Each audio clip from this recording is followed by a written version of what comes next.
Alright, so here are some practical examples of metallurgy. The thing to know is that knowledge of metallurgy helps solve metal-related problems, obviously. The knowledge of metallurgy also will help find workable solutions. So the following slides we're going to kind of show you the different examples. So let's talk about a warped lawnmower blade. First thing is that lawnmower blades are typically made out of steel sheets formed into the desirable shapes, so into the blades, by stamping and bending processes. The properties that we're wanting are obtained by heat treatment. One day, rejected rate for the blades have jumped, so say every 100 blades they do a check, and they are seeing that the rate of bad steel or bad blades is more than the acceptable amount. Well, as a metallurgist, you would go through there and you'd look at what you're processing to see if anything has changed slightly, if the heat and the stresses of the metal itself has been rolled out have changed, if there's any additionals that were added because maybe something's out of line. And when heat treated, each piece receives stresses by warping. So what's the solution? Well, before forming, heat adds received sheet to evaluate temperature for 2 hours. So it gets heated up to release some of the internal stress. And that way, also when it's gone by rolling, which is putting a bunch of pressure on it to make it more flat, it also helps relieve more stress. So how about steel heat treatment on the farm? So we have a problem is that a steel control arm is leakage from easier movement. So the solution, heated in to be bent with a blowtorch until red hot, and use a hammer and anvil to bend out to a better fit.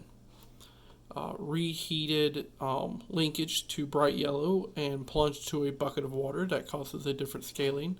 And any scale that's on there, you can heat it up and reheat it at least one more time to kind of get it back to what you needed. Tractor axle shaft. So the problem is that the axle shaft of a large tractor must support bending and twisting forces, and the engineers need to increase the strength.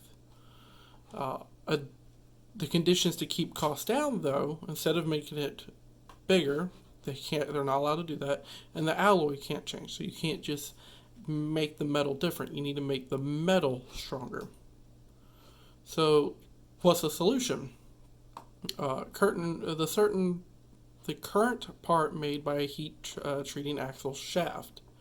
So if we look over here, we have a ductile unhardened core, a partly hardened layer, and then a very hard layer at the very end. You actually see the different colors of the metal. Now this is all one piece of steel. It's just that they got changed by a little bit more. Careful testing to make sure you get the desired strength. Required control for the heating and cooling processes so you can get it a little bit better and better. Now we have cutting tools. What's our problem? The cutting tool loses its edge a little bit faster than it should be.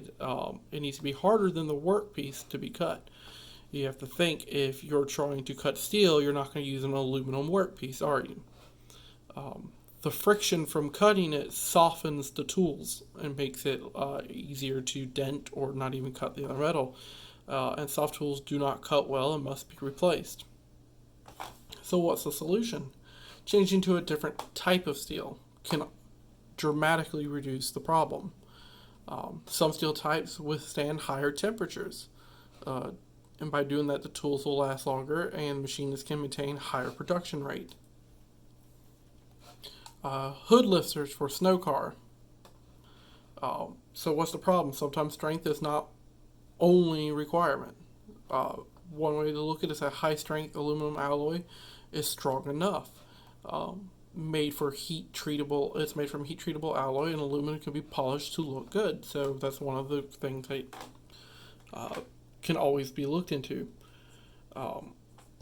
So you can look at this and you're like, oh, well, if it's not strong enough, maybe mechanically we need to make it stronger, or maybe something that's a little small right here can be changed. There's a lot of different things. And remember, being a metallurgist, you're an engineer as well. So that's why it's very important. fractured compression lock washers. So for those who don't know what lock washers are, is when you're putting the bolts down, these will lock in place and make everything just a little bit tighter. They're very important in the machine trade and stuff like that. So the manufacturer problem is that the entire shipment of lock washers rejected after over 50% of them were installed. The salesperson explained customers' viewpoint and stuff like that. So this is something that you find out. So what are we going to do for the compression ones? A product engineer and a product supervisor explain process for making lock washers. Stamped from sheet steel, twisted slightly to lock against nut when installed, and finally electroplated. And then the plant metallurgist determined failures were brittle features, likely caused by hydrogen embrittlement. So hydrogen somehow got into it and changed the very structure of what the steel was. So what's the solution? The electroplating drives hydrogen drives into the steel. Baking drives hydrogen out of the steel. So baking is just like if you were going to put it into an oven and heat it up. And then checker of production records spotted processing steps of baking. So if somebody skipped out a step thinking it was fine, that could be one of the biggest problems. Corrective actions explain importance of baking process to drive out hydrogen and develop ways to ensure step is not missed again. Remember, trying to cut corners to make something faster does not mean that it's going to be better. Cooling fans for automobile radiators. Radiators extract heat from hot fluids flowing through tubes. The heat flows through the tubes to the metal fans to the surrounding air. Aluminum or copper foil used for metal fans. So these stuff are very easy to dent and break. Thin foil is called fan stock, just something to know. Or fin stock. Cooling fans for blood coolers. Dialysis used blood coolers to control blood temperature within blood while blood is removed from the patient. Fan stock from blood coolers is similar to that used in automotive industry. So if you kind of look at this again, this thing that your radiator is doing is very similar to what's happening in the medical field. And then a manufacturer of the fin stock for automotive radiators expands the business to produce fin stock for blood coolers. What's the problem? Order rushed out without checking all the specification. Now, this is really, really bad if you're in the medical field. And an order is rejected for surface imperfections, gouges, and tears. Remember, when it comes to medical, any little problem that you make can cost the life of someone.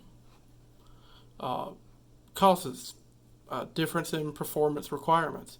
So something that's required for a vehicle, it's going to be a lot less than that is required to keep a human alive or keep a vet alive or a pet alive or something like that. No scratches, gouges, or perforations acceptable for blood cooler fin stock.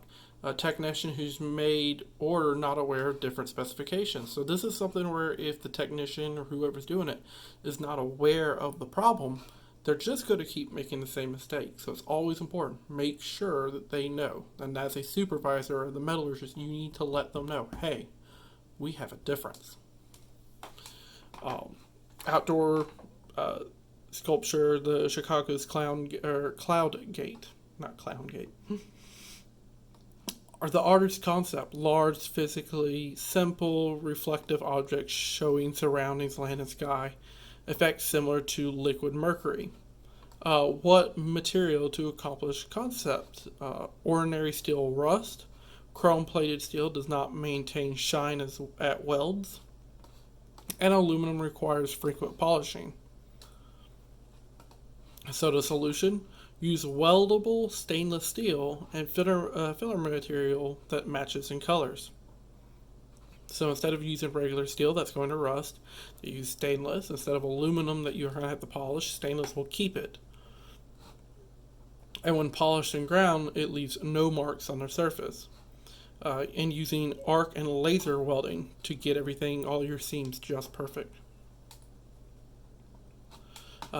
metals are pretty much everywhere, just kind of going with it. I mean, if you think about it, if you've ever gone to a football stadium or a baseball stadium or something like that, you have seen metal beams and structure. And this is very important to make sure that they withstand the weight and the bouncing and the jumping up and down that's caused during games. Everybody associated with metal manufacturer operations can benefit from knowing just a little bit of metallurgy. Even welders are very keen to need to know about metallurgy. Um, Now, does it mean that you're going to go into manufacturing? No. But as a welder, knowing this type of stuff can really help you. It can also help you troubleshoot stuff. It can help you with maintenance and general issues that you're getting and how to fix it. Advancing metallurgy is always, it's always improving. Everything's always improving. There's no innovations and breakthroughs all the time. It may help to reduce the number of rejected parts. It may allow increase in speed of stamping and forming. May result in a reduction of production costs. You have to think that, steel back in the day cost an arm and a leg compared to what it does now. And then another thing is that in the increase of use of computer control and reporting instead of just some guy out there with a notebook and pad going, yeah, this looks okay. Now the computer can actually use lasers and sensors and stuff like that to get an even better control of what's happening. And then understanding the connections between composite process, microstructure, and properties will continue to be important. If you have any questions, please just let me know, and I hope you have a good day.